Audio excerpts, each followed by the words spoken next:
The first day is over. You have 9 more left to work. To work very hard. To get the best result of your stay here, you have to work very hard, diligently, ardently, patiently, but persistently, continuously. It is your own hard work which will give you the best fruits of your stay here. Nothing else. Your own hard work. From morning 4, 4:30 till night 9, 9:30, you have to keep on working very diligently, continuously. Of course, every evening, from 1 to 1.5 hours, there will be these Dhamma talks. And understand they are not for any kind of an intellectual entertainment. They are just for you to understand the technique, what it is, how you have to work.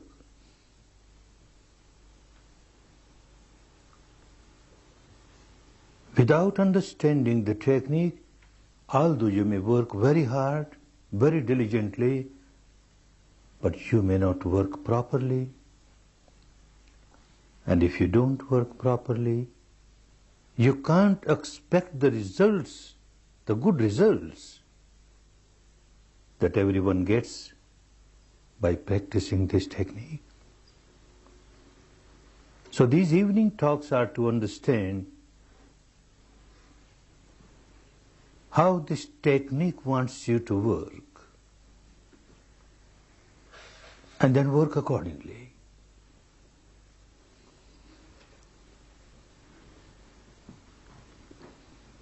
You started your work, observing respiration, the incoming breath, the outgoing breath, as it comes in naturally, as it goes out naturally.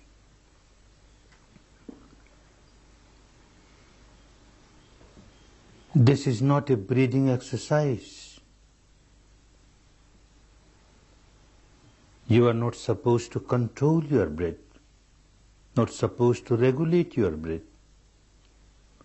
This is not the practice of what is called pranayama, where it is necessary to regulate the breath. Different techniques have different peculiarities, specialities. We are not here to condemn other techniques, but while you are here to give a fair trial to this technique, you are here to give full justice to this technique, you must understand the speciality of this technique, the peculiarity of this technique, and adhere to this peculiarity and work exactly as this technique wants you to work. Don't try to regulate your breath, natural breath. If it is deep, you are aware, it is deep. If it is shallow, you are aware, it is shallow. If it passes through the left nostril, you are aware, it is passing through the left nostril.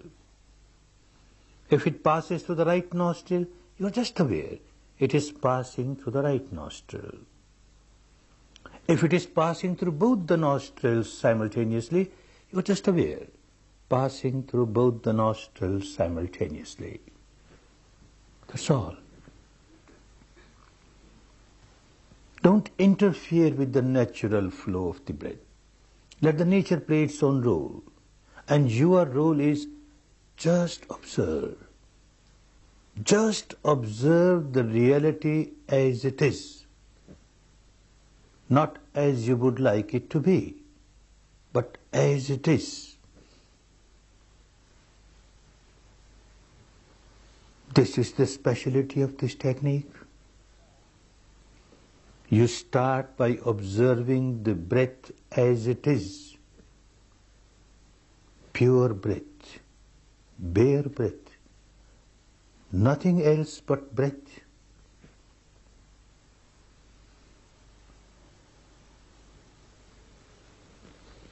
I know with the experience of thousands of students who come to the courses that the first day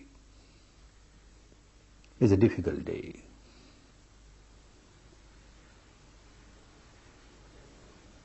Some complain about pains in the leg or ache in the back or headache or this discomfort or that discomfort. Natural. One basic reason is that your body and your mind, both, have become prisoners of their own habit pattern of life. Now we are doing something to which they are not accustomed. So they start resenting, they start revolting. The body starts revolting. I don't like it. The mind starts revolting. I don't like it. So you feel very uncomfortable. Natural. But that is one reason, a minor reason. The major reason of your discomfort is this technique itself. Because you started working exactly as this technique wants you to work, these difficulties, discomforts, inconveniences have started manifesting themselves. Because you started observing natural breath, normal breath, bare breath, nothing but breath.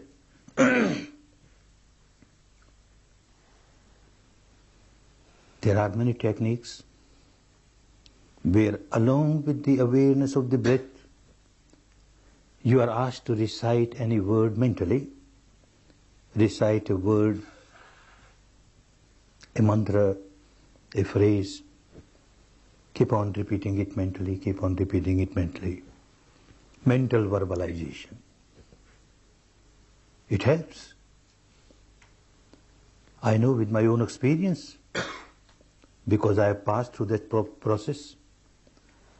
And I also heard from many others who have this experience, and therefore I accept it, that if you add some word and start repeating it, any word, along with the awareness of breath,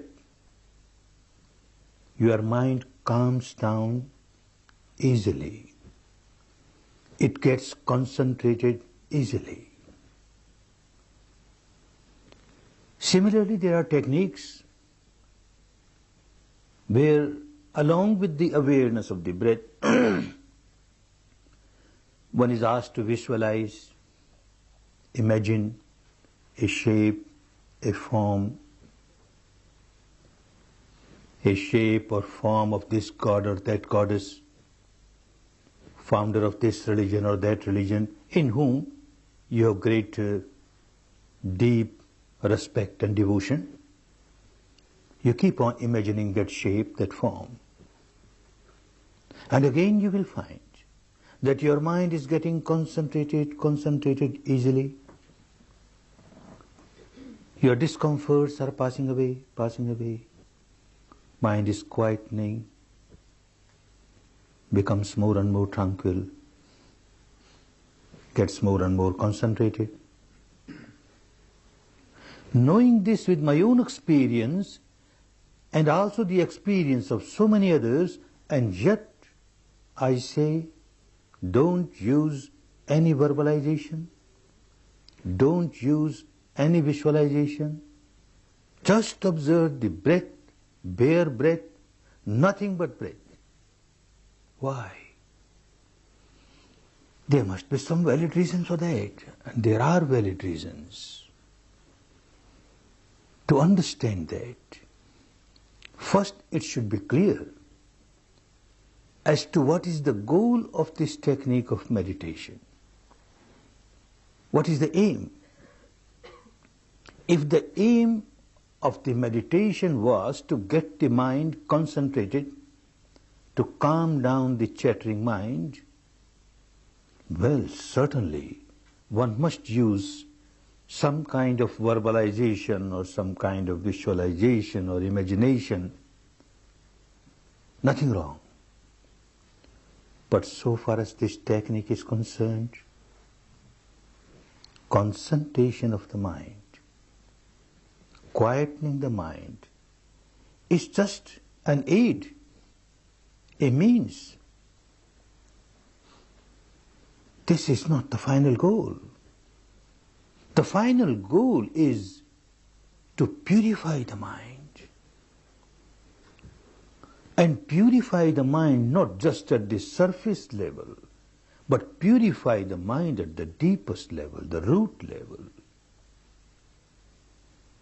To change the behavior pattern of the mind, the present behavior pattern, which keeps on remaining agitated all the time.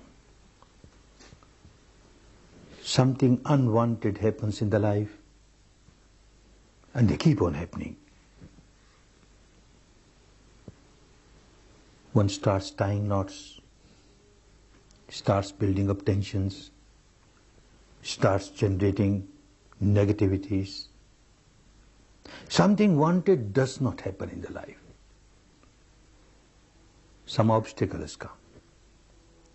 And again one starts tying knots, building up tensions, starts generating negativities, anger, hatred, ill will, animosity, etc., etc.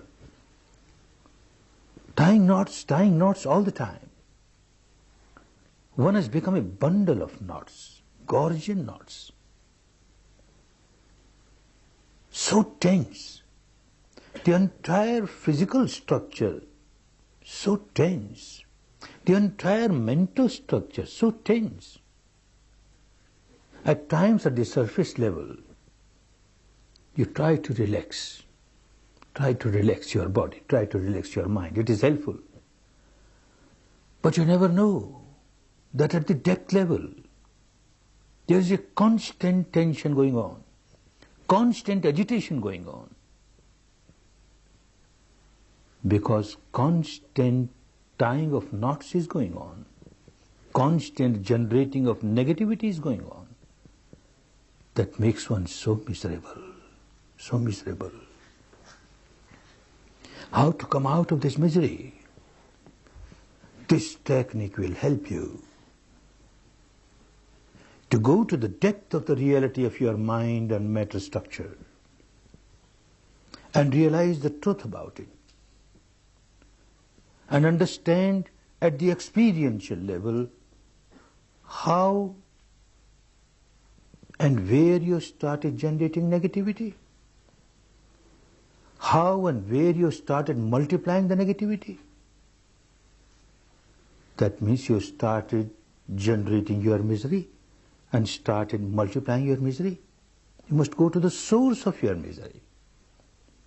Then only it will become possible for you to come out of this habit pattern where out of ignorance you don't want to remain miserable. You don't want to multiply your misery, and yet you remain miserable, and yet you keep on multiplying your misery because you are ignorant what is happening deep inside. You don't know. This technique will help you. All the saints and sages and seers of the past have said Know thyself. Know thyself. They became saints because they knew themselves. They passed through the process of exploring the truth about oneself. Know thyself not merely at the intellectual level, that won't help. Know thyself at the actual level, that means the experiential level. What is this to which I say I? This corporeal, physical, bodily structure, this mental structure, the combination of the two, is this I? Tremendous amount of attachment towards this physical structure, the mental structure, by identifying oneself with it as I. And the resultant misery. When you identify yourself with the matter and the mind, and you develop attachment towards it, you start becoming tense.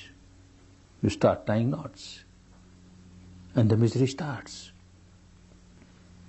To accept it merely at the intellectual level, or even to accept it at the devotional level, because an enlightened person has said so, doesn't work. At the actual level, you have to explore the truth, the reality of your entire being, the mind, the matter, from the surface level, the apparent grossest level, going deeper, deeper, deeper, subtler, subtler, subtler, subtlest level. This technique will help you to explore the truth of the entire field of matter, to explore the truth of the entire field of mind at the experiential level.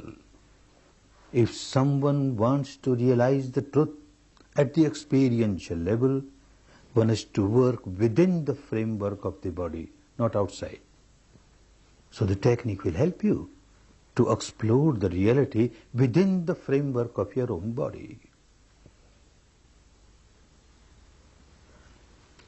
And respiration, the breath, will be a very important tool for you. Pure breath, bare breath, as it is.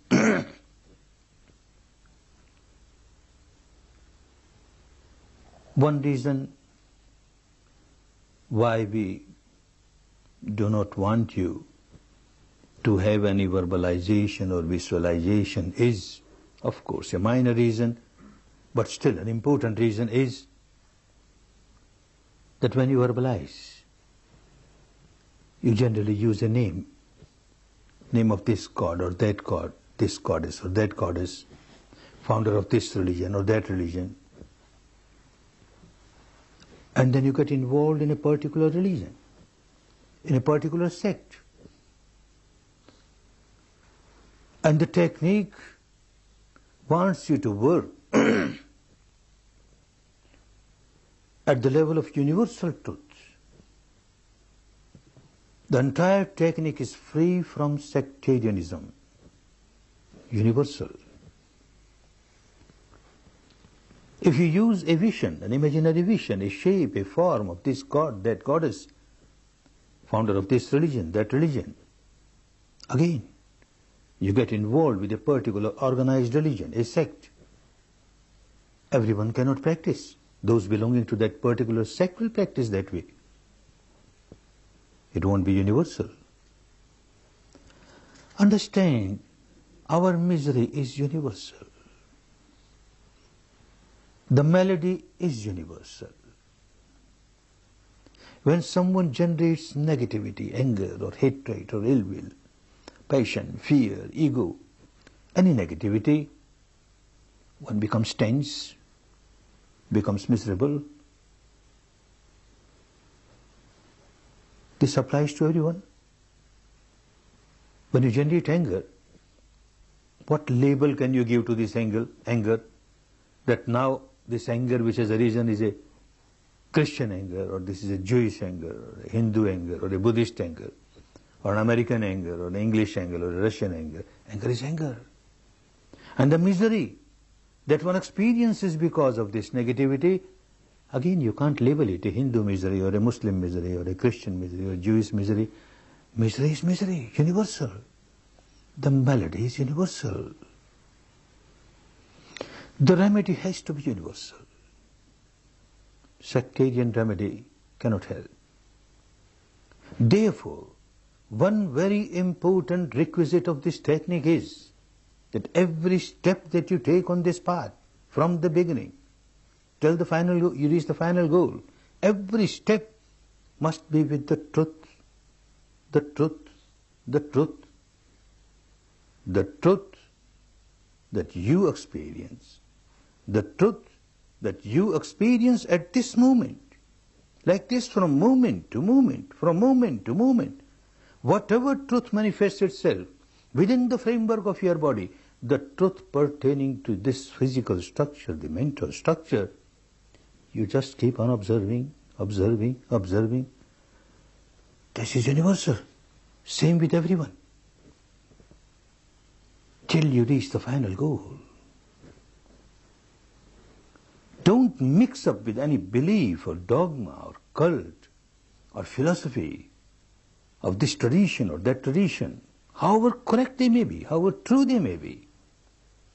The reality that you have not experienced is no reality for you. The reality experienced by an enlightened person, the Buddha, or say Christ, or say Muhammad, is the reality for those people, not for you. When you reach that stage and realize yourself, it becomes a reality for you, not till then.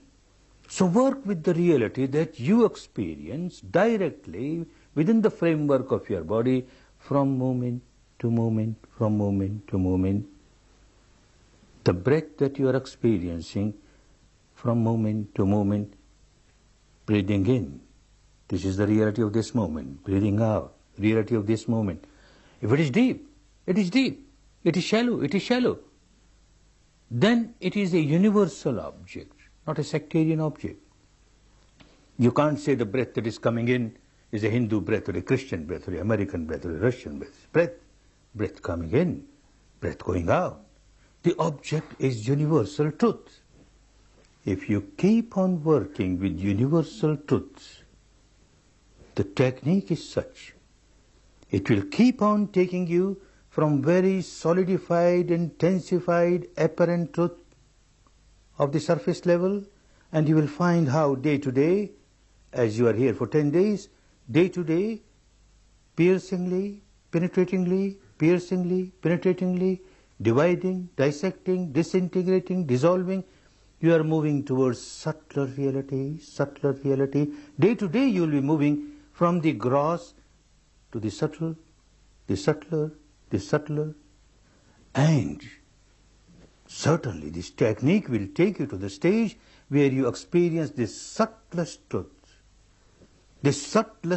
pertaining to the matter at the experiential level, this subtlest truth pertaining to the mind at the experiential level, this subtlest truth pertaining to the mental contents at your experience level. And then a time will come when you explore the entire field of mind and matter, you will be able to transcend that field and experience something which is beyond mind and matter. No words can explain what it is. It has to be witnessed, to be experienced, the ultimate truth. And the whole process is a process which will make you realize the truth about your own self. Know thyself. The process of knowing yourself becomes a process of knowing the law, the nature, the universal law of nature. Then you start understanding the universal law of nature as you experience the truth within yourself. The universal law which governs the entire universe, animate, inanimate, which is applicable to everyone, everything, that becomes so clear. This universal law punishes us as soon as we break the law. Anyone who breaks the law is punished then and there. And when we start living in line with the law, as the law wants us to live, this very law starts rewarding us. This will become so clear. Exploring the truth about yourself, the physical truth, the mental truth, the combination of the two, the interaction going on every moment. When you keep on observing it as this technique wants you to observe properly, without mixing up anything, everything will become so clear. The nature will start revealing itself. The entire law will start revealing itself. The truth of the world, the universe, will become so clear. The law of the universe will become so clear. And then it will become so easy to live in line with this law, as the law wants us to live. And the life will be full of happiness, peace, harmony. Not just at the surface level of the mind, the entire being, mind and matter, the combination of the two, will be full of peace, harmony, happiness. This is the goal of this technique. Not that in 10 days you will reach the final goal, but within 10 days you will grasp the technique, how to work to explore the reality within yourself, moving step by step, always from the gross reality towards the subtler, without mixing anything else with it. The truth as you experience from moment to moment. And for this, to start with, the breath is a very important tool. If you mix up some verbalization with it or visualization with it, as I said, the concentration will become very easy. True. But as your mind gets concentrated with the verbalization, with the visualization, you forget all about the breath.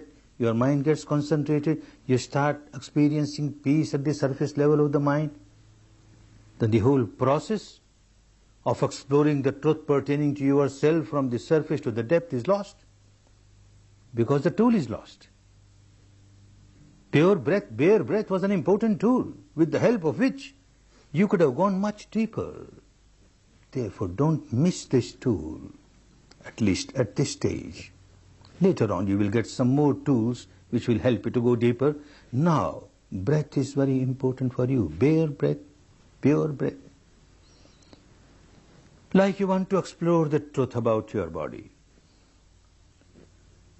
What one knows about one's body. One may have read books on physiology or anatomy, and might have seen charts, this or that. That doesn't mean that you know. You don't know at the experiential level. It is just an intellectual game. At the experiential level, you know so little about your body. You know something about the external organs, the limbs, the eyes, etc., how they work, how they function. They work according to your wishes, according to your desires, according to your commands. If you want your eyes to get open, it opens up, close, your hands raised, your leg move, whatever wish you have. According to that, these limbs, these organs outside, they start working. But how about organs inside? The heart, the lungs, kidney, liver, etc. They don't work according to your wishes, your desire, your command. If you give a command to your heart, stop beating, it won't stop. If you say you slow down, it won't slow down. If you want it to become fast, it won't become fast. You have no command over it. You have no control over it. What to talk of these big organs inside? The entire material structure, the physical structure, the corporeal structure is made up of tiny little atoms, subatomic particles. And every particle has some activity or the other. Every moment something is happening there. You are not knowing because you are not experienced. This technique will help you to experience that. But you have no control over that. It is just happening naturally. Oh, so you know something about this physical structure at the surface level, at the external level, where things happen intentionally as well as unintentionally. But you know nothing about things which are happening inside unintentionally. They are just happening. You have no control over them. The enlightened one found a tool with the help of which you start experiencing the reality within the framework of the body inside what's happening. This tool, the breath. Like someone living on this bank of the river, more or less knows about the reality of this bank of the river because this person has lived there, is living there. Someone else crosses the river and goes to the other bank of the river and returns and speaks very high of the other bank. Oh, wonderful, wonderful. And one feels like enjoying it, witnessing it. But one sits at this bank of the river with folded hands, moist eyes, choking voice, starts praying, craving, crying. Oh, other bank, please come here. Oh, other bank, please come here. I want to witness you. I want to enjoy you. I won't come there. You come here. Whole life this person may keep on crying. It doesn't happen. Can't happen. The only way for someone to witness the truth of the other bank is to leave this bank, cross the river, and reach the other bank. So simple. You require a bridge which connects this bank with the other bank, with the help of which you can enjoy and witness the other bank. This breath works like a bridge. This known field of your physical structure. The breath is connected with the known field of the structure, physical structure, to the unknown field, where things are happening just naturally. It connects them. This is one activity of the body which works both ways, intentionally as well as unintentionally. You want to have an intentional breath, a deep breath. Yes, you can have it. You want to have a shallow breath, you can have it. Even if you want to stop breathing, maybe just for half a minute, you can stop breathing. You don't give any orders or command to the breath. Naturally, it will be coming in, going out, coming in, going out. So it works both ways. That is why you make use of the breath. And with the help of the breath, you go to the other shore, the other bank of the reality of this physical structure. And this is what you started doing during these 10 days.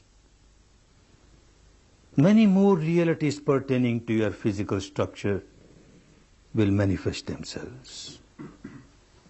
Accept them only when you experience, not because of these discourses, not because your teacher says so, not because any particular scripture says so, not because a scientist says so, not because the enlightened one Buddha says so. Your own experience, with your own experience, moment to moment, moment to moment. The breath will help you. And very soon, you will start understanding that the breath also helps you to explore the mental field. Initially it will look, the breath is a physical function, coming in, going out. But very soon you start realizing it has got so much to do with the mind. And it has got so much to do with the mental impurities, the defilements, the negativities. As you practice, you will start realizing then when your mind starts rolling in any negativity, anger, hatred, ill will, animosity, passion, fear, anything, the respiration, the breath loses its normality. It is no more normal. It becomes slightly hard. It becomes slightly fast. And when that particular negativity has passed away, you find the breath has again become normal. Your breath is strongly related to your mind also, and the mental negativities also. It will become clearer and clearer. And you are here to go to the source of your problem, your day-to-day problem. That means the origin of your negativities. This breath will help you at the mental level to go to the depth of your problem where the negativity arises. It will help you to explore the reality about your mind also. At the material level, you were just observing the whole day, the breath coming in, the breath going out, coming in, going out, passing through left nostril, passing through right nostril, passing through both the nostrils, deep, shallow, whatever it is, you are observing it. That was, you are observing the truth about the physical structure. Tonight, tomorrow whole day, you will start experiencing the truth about the physical structure at a little subtler level, deeper level. It is there all the time, but you never experienced it. Now you will start experiencing it. Understand the exploration at this stage is a small area. You have to explore the reality within this limited area, with the base of the upper lip covering the entire area of nostrils. You are keeping your attention at the entrance of the nostrils and the passages inside the nostrils. The breath passes over this area and you are aware of it. Now within this limited area, see, if the area is smaller, you will notice that because you are working on a smaller area, your mind is becoming sharper and sharper, subtler and subtler, sharper and sharper, more and more sensitive, starts feeling subtler realities. If you have bigger area to work upon, the mind does not become sharp so easily. That is why the enlightened one wanted you to work on a small area. After 1 or 2 days, you will narrow down this area also. Narrower the area of your awareness, sharper the mind is bound to become. Mind becomes sharper and sharper to feel subtler realities. Tonight and tomorrow you will start feeling, you might have started feeling even today, you will start feeling the touch of the breath, touch of the incoming breath, touch of the outgoing breath. Anywhere within this limited area. Not necessary it should touch everywhere. Anywhere on the inner walls of the nostrils, or maybe on the outer rings of the nostrils, or maybe on the area below the nostrils, above the upper lip. Within this limited area, anywhere you feel the touch, you are just aware, do nothing. The whole technique is just be aware, just be aware. If you feel a touch, you are aware, there is a touch. If you don't feel, you don't feel, you are just aware, the breath coming in, going out, but give importance to the touch. Until you will notice, day after tomorrow, you started feeling still subtler reality, and the day after, still subtler reality. Like this you will move from the gross reality to the subtle reality, the subtler, the subtler, the subtlest, pertaining to this corporeal body, and so also pertaining to the mind. Today nobody told you to observe your mind, but unintentionally you started observing your mind. You noticed what kind of mind I am carrying. You are asked to observe your respiration. You observe hardly 2 respiration and gone. This mind is gone somewhere. And after a long time you realize, oh, where it is gone? I was here to observe my breath, and again you bring it. Again after 1 or 2 breaths, gone somewhere. And again you realize you bring it back. And not only that, when you find this mind wandering again and again, a flickering mind, you feel so agitated. What kind of mind I am carrying? It cannot work this ordinary work just to observe. It has nothing to do. Respiration is there. It's not a breathing exercise that you get fatigued because of that. It is there. And your job is just observe. It's just happening. You're sitting on the bank of the river. The river is flowing. What do you have to do? And still, it cannot do even this easy job. You feel very frustrated. You generate agitation, irritation. Oh no, no. Then you are going against the technique. This is your own habit pattern of the mind, that when something unwanted happens, you react. You react with irritation, with agitation, with negativity. And this is what you started doing. Now you want the mind to get concentrated, and look, it is not concentrated. So you start reacting. Oh no, no, no. The technique wants you just accept the fact. Mind has wandered away. At this moment, the mind has wandered away. Smilingly accept it, wandered away. So what? The breath is still there. I come back to breath. Come back to breath. Again it wanders away. Again come back to breath. Very soon you will realize that as soon as you accept the fact the mind has wandered away, you won't have to pull it back to the breath. It just comes. It will come automatically. You just accept the fact mind has wandered away. Enough. It will come back to the breath. So you started observing your mind, the nature of your mind. It keeps on wandering. What a fleeting mind, a flickering mind, a wandering mind. Another reality. Where does it wander? Oh, so many objects. You can't keep a diary. You're not allowed to keep a diary here, but even if you were allowed, no, not possible for anyone to keep a diary where it wandered. Every moment it is somewhere on the sky or somewhere in another world altogether. You can't keep a diary. But still, carefully if you notice, you will find there are only two fields for this mind to wander.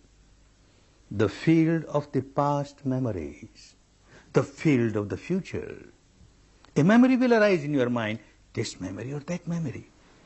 At this moment, this memory, later on maybe some other memory. But some memory, it so happened. Oh, so-and-so insulted me in the past. So-and-so abused me. At that time I didn't know what to do. Now this fellow insults me.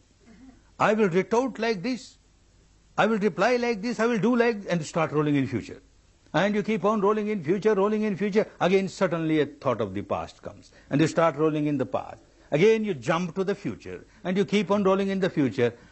Ah, this is the habit pattern of my mind. It keeps on rolling in the past or rolling in the future. It does not want to live in the present. It does not want to live in the present. And one has to live in the present. How can you live in the past? The past is gone forever. You cannot buy back the moment that has gone away. You cannot buy back it and relive, giving all the dollars of the world. Impossible. It's gone forever. And future is future. Unless it becomes present, you can't live. You have to live in the present. And look what sort of mind, which does not want to live in present. Oh, that is the reason why it remains so agitated. It does not know the art of living. And the whole technique teaches you the art of living, how to live in the present moment. Even a few moments you get, when you are with the respiration, this is the moment, the reality of this moment, the breath coming in, the breath going out. And all other moments, when you were rolling in the past or in the future, was the result of the habit pattern of the mind. Another reality will become clearer and clearer. Well, it wanders in the past, it wanders in the future. What kind of thoughts? Again, two kinds of thoughts, two patterns. Pleasant, unpleasant. When it rolls in the past memories, the memory may be pleasant memory or unpleasant memory. When it rolls in future, the thought of the future may be pleasant or unpleasant. So either it is pleasant or it is unpleasant. Then you will notice that when it has started rolling in something pleasant of the past or of the future, then a part of the mind has started reacting. Ah, I like it. Ah, wonderful. This should happen again and again. Oh, wonderful. Wonderful. This liking, it turns into craving. And it turns into clinging. And you don't know how you have lost the balance of your mind. You have become unbalanced, you become miserable, because you started craving, you started clinging. Similarly, when the mind starts rolling in a thought unpleasant, of past, of future, you will notice a part of the mind will start reacting, I don't like it, I don't like it. And this don't like it very soon turns into aversion, hatred. And again you notice you lost the balance of your mind, you become very agitated. This is the present behavior pattern of my mind. It keeps on reacting with craving, clinging, aversion, hatred, which in the language of the days of Buddha was raga, craving means kraga, and dvesha, aversion. So all the time craving, aversion, therefore all the time agitated. Why this craving? Why this aversion? Because one does not know what is happening deep inside. A surface level of the mind remains busy with the outside objects, and one does not know the depth of the mind where craving arises, where aversion arises, where agitation arises, where misery arises. This is what is called ignorance, moha, and also moha, ignorance. The mind is so ignorant. At times you will notice how ignorant the mind is. A thought arises in the mind, past or future, doesn't matter, pleasant or unpleasant, doesn't matter. A thought has arisen in the mind. And before even one sentence is over, some other thought has started. And before one sentence is over, some other thought has started. Irrelevant thoughts. There is no sequence of thoughts. And this is madness. What else madness can be? When you say somebody an insane person, a mad person, this person is mad, this person is insane because this person has no sequence of thoughts. An example. An insane person, hungry from last 4 days, you feel compassionate, you offer him a plate full of food. Very happy, he sits down because he's hungry.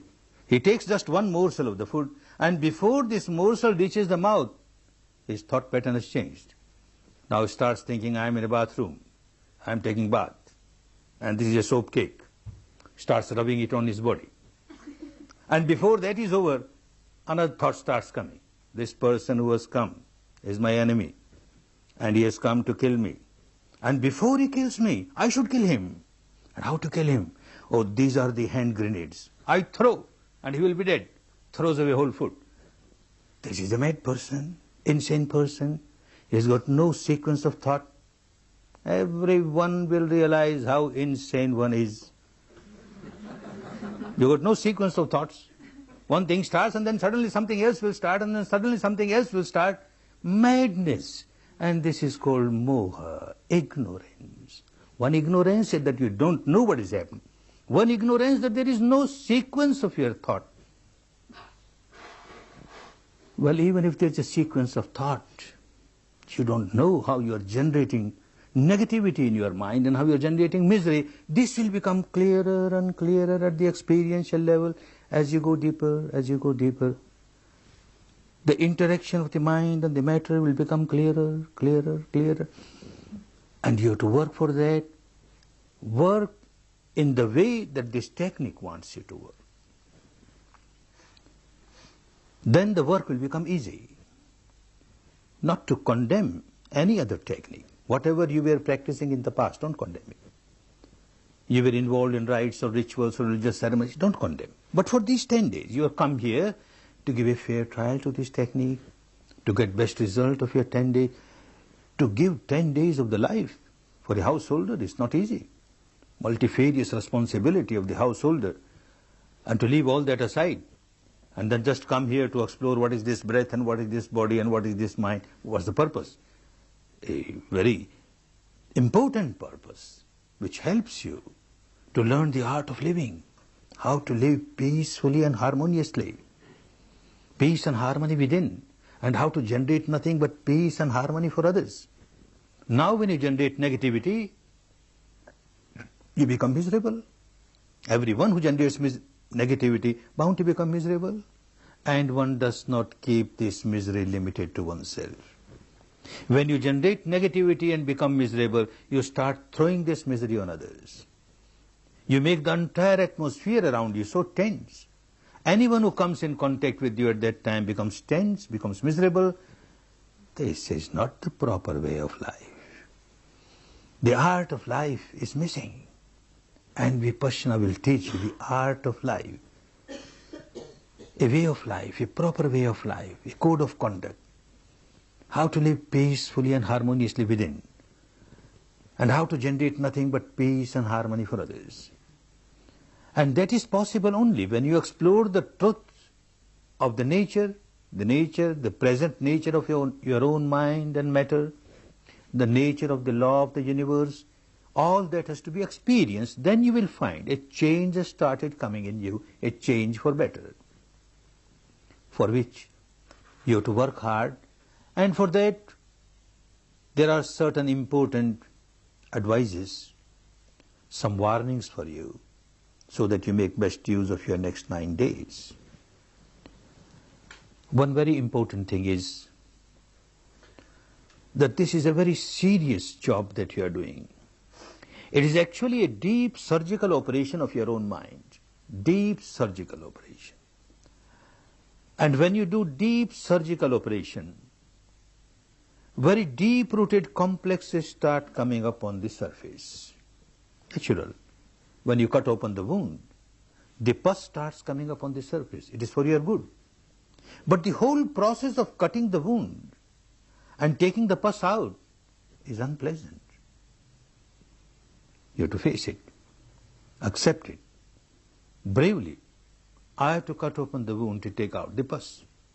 And every unpleasant experience that you have, bear it smilingly, because it is for your good. As I said, the discomforts that you started experiencing today is a part of the game. You started making an operation of the mind. The wound is cut and the pus has started coming up on the surface. And you have to face the music now. Face it. Face it smilingly. You have to face. Example. Back in the East, when a housewife prepares food, they use the fireplace using charcoal, the burning charcoal. The food is cooked. And now this fire is not needed, and they want to use this charcoal again for the next cooking. To extinguish the fire, they take a handful of water and throw on those burning charcoals. The nature of the charcoal, hot, so hot, burning hot. Nature of this water, so cold. As they come in contact, this cold, this hot, great impact, great reaction. And there is a great reaction, chung. There is a sound of chung comes there. You throw another handful of water. Again chung. You keep on throwing handful of water, chung, chung, chung, till the temperature of the charcoal has come in line with the temperature of your water. It is no more hot. Then you may throw a bucket full of water. No chung. So understand, this is chung of your body. That moment, maybe you are working for 1 hour. You will have maybe one moment when your mind is just with your breath.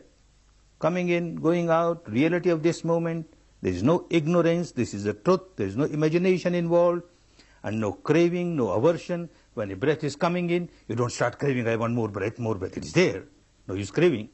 And when the breath is going out, you don't start saying, I don't want breath, I don't. It is going out to come back, it goes out to come back. You just remain equanimous, you just observe. That particular moment when your mind is just equanimous, observing the truth as it is, without ignorance, with the reality, without craving, without aversion, is a wonderful moment. That moment, part of the mind is so pure, but still you got so much garbage deep inside.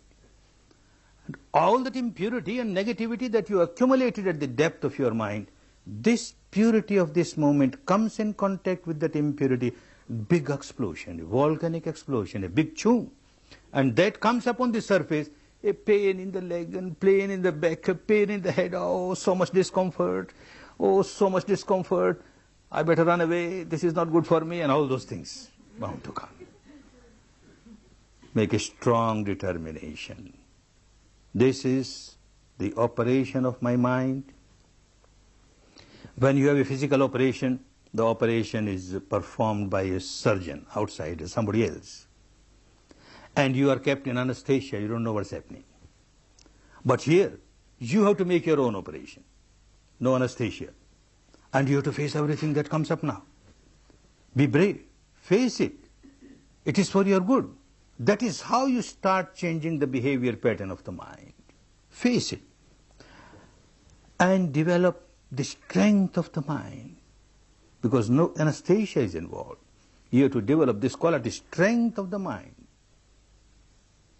One strength of the mind is that I will observe all the rules, the regulations. Like you enter a hospital, all the rules of the hospital you have to accept. Similarly, you have come to a hospital.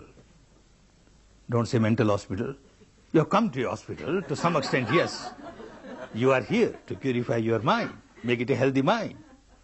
You have to observe all the rules, all the rules.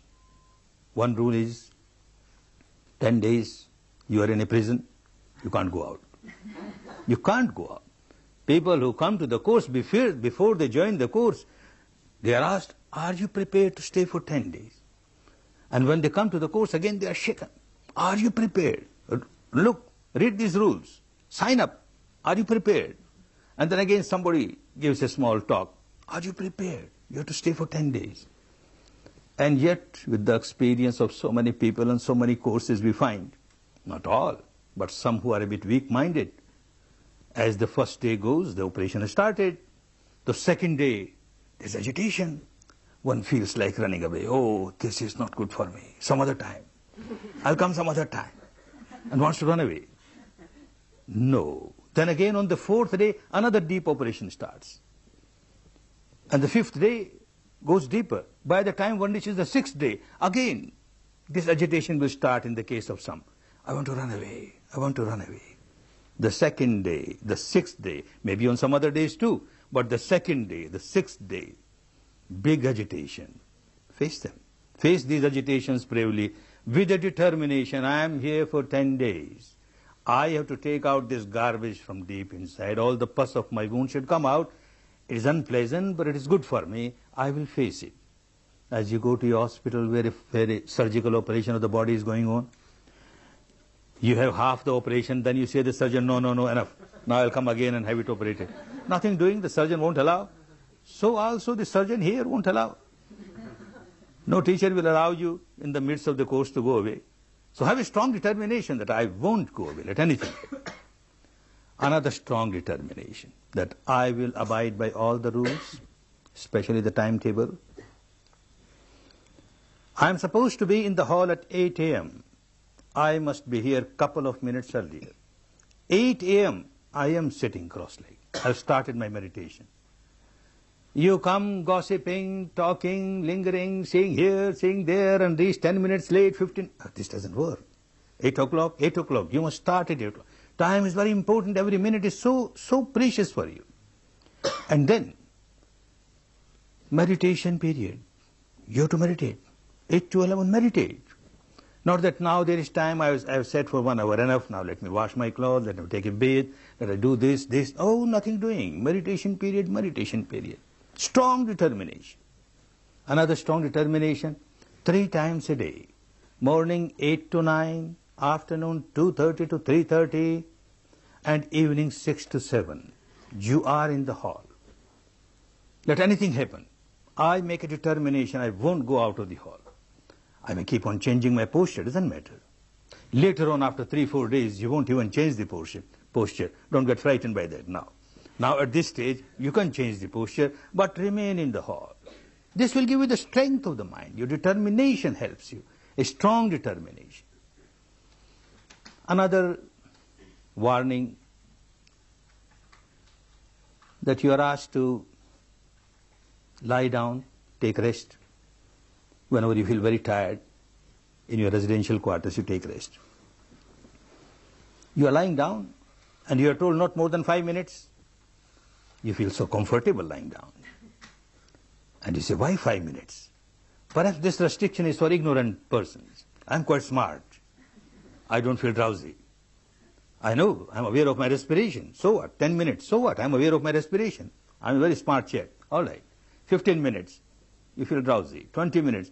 Half an hour. You start snoring. snoring. And then somebody else in your dormitory finds you are snoring.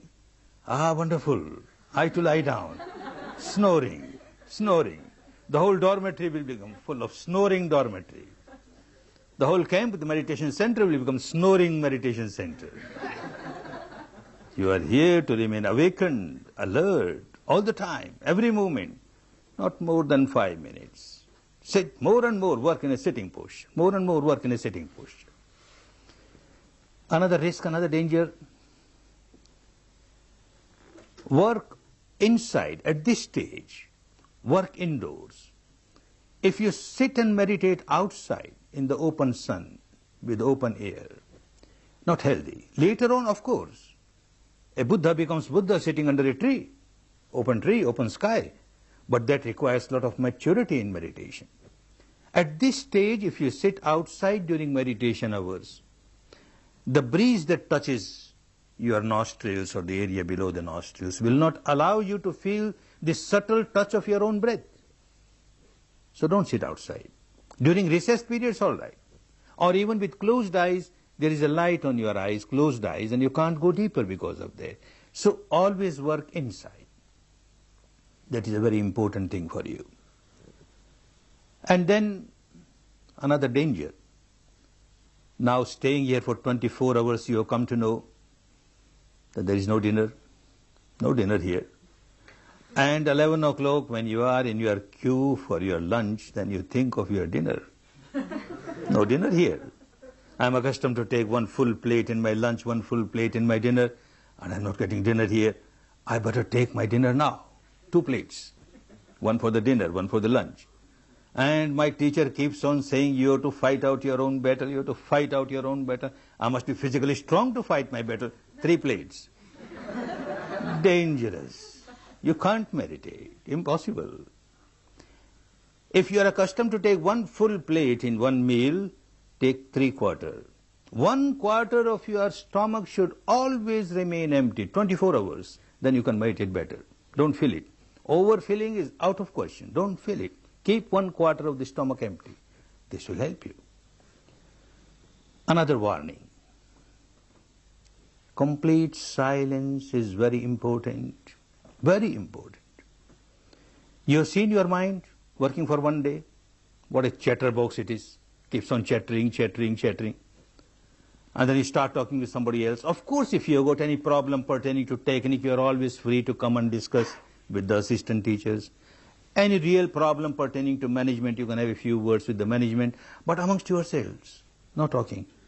No communication even at the level of glances or gestures. Just remain within yourself. That the reality within yourself is so important for you. You have been extrovert the whole life. Now you learn how to observe the truth inside.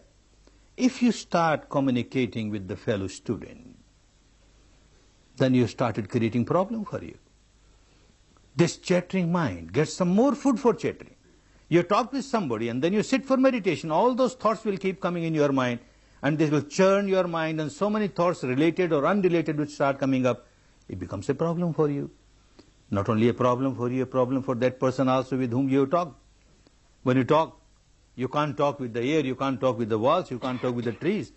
With whomever you talk, this is a meditator. And you give some more chattering food to this person also. All right, you keep on chattering for some time. You created problem for others. You created problem for others, other meditators. 2 of you start chattering, and that noise disturbs so many students. No talking, complete silence. And you will know the benefit of this silence. This silence is also important for another reason. Yesterday I took a vow. 5 precepts. Very easy to observe other precepts, not to kill, not to steal, not to have any sexual activities, etc. But not to speak lies. Whenever you speak, because of the old habit, you may exaggerate, you may hide something, and you have broken one of your Shila. Out of those 5 foundation stones, even one foundation is shaken, your meditation will become weak. Don't do that. Silence, complete silence, and you will notice it is of much help to you, very much help. Another very important thing, Don't mix up anything with this technique. You surrendered yourself to this technique for 10 days. After 10 days, you are your own master. But for 10 days, you surrendered yourself. Don't mix up anything with it. I read something there in this way, Vipassana, these people say Vipassana is like this people say Satipatthana is like this, or my tradition says meditation of this type, or this verbalization, this visualization, this imagination. Why not do little bit of that and little bit of this? Dangerous, very dangerous. It is risky. An example, someone is accustomed to ride a white horse, his own white horse, and he gets another black horse, and somebody says, you just try this black horse, this is a very good horse. And he says, yes, I will try, but I won't leave my horse. One leg on my horse and one leg on your horse, and let me try. Dangerous. One is accustomed to travel in his own boat, in her own boat. Somebody offers another boat, very convenient, his fast boat, good boat. All right, I'll try it. But one leg in my boat and one leg in your boat. More dangerous, more dangerous. Much more dangerous is one leg in this technique and one leg in the other technique. For 10 days, don't do that. Just work exactly as you are asked to work, for your own safety. We have seen cases in spite of repeated warnings, someone ignorantly doesn't listen and then gets entangled in a situation where even the teacher finds it difficult to take this person out of the danger. So don't do that. Unintentionally something starts, you can't help. There was your past practice, say with a word, verbalizing or visualizing, and because of the past habit it starts happening along with the breath, and when you realize, you say, oh no, no verbalization in this technique, no visualization, and you come out of it. Again it starts, again you come out of it, nothing wrong, no danger. But intentionally you start mixing up, then it gets so much churned deep inside, it will create difficulty. Don't take any risk. And also don't take any risk of moving outside the demarcated area. There is a meditation area, there is a big center, so keep within this limited area for your safety and see that you make use of every moment. The remaining 9 days are so important. If you work as you are asked to work, on the 10th day you will start realizing that yes, these 10 days were really remarkable days of my life. But that can happen only when you work. Make best use of the time. Make best use of the opportunity. Make best use of this facility. And make best use of this wonderful technique, the wonderful Dhamma, so scientific, so non-sectarian, so rational. Make use of it for your own good, for your own benefit, to come out of the bondages, the shackles, the chains of ignorance, of craving, of aversion, to enjoy real peace, real harmony, real happiness. May all of you enjoy real peace, real harmony, real happiness. Bhavat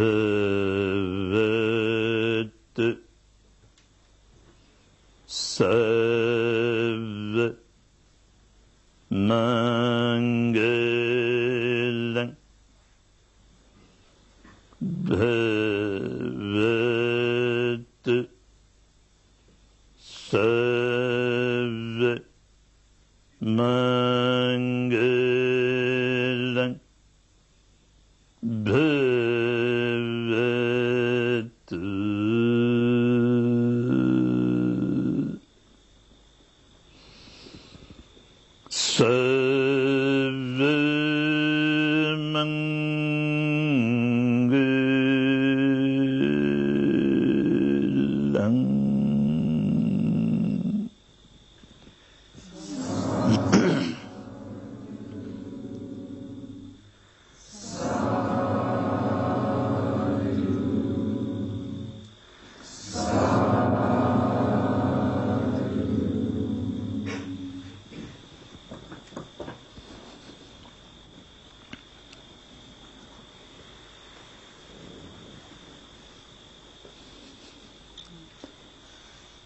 A few words of explanation for the benefit of new students. Just now you noticed, and you will be noticing again and again, where you heard me chanting 3 times these 3 words, Bhavatu, Sabba, Mangalam. And the old students giving the response saying Sadhu, Sadhu, Sadhu. Don't take it as a rite or a ritual. Understand what it is. According to the technique of Vipassana, as one keeps developing in it, whenever one performs any wholesome action, which is good for oneself and good for others, at the physical level or vocal level or mental level, when one finishes that particular wholesome action, one develops love and compassion and goodwill for others. May this wholesome action of mine result in the good of others. So, Bhavatu Sabba Mangalam, may all be happy, may all be happy, may all be happy. Then those who listen, they also generate and develop this quality of love, compassion and goodwill. And with that love and compassion and goodwill for others, they respond, Sadhu, oh well said, well done. We are also with your good wishes. We also want, may all beings be happy. If you develop this kind of positive feeling of love, compassion for others, then say Sadhu, Sadhu, Sadhu. Otherwise not. Don't make it a rite or a ritual. Now you may take rest for about 5 minutes and then you start again. Take rest for about 5 minutes.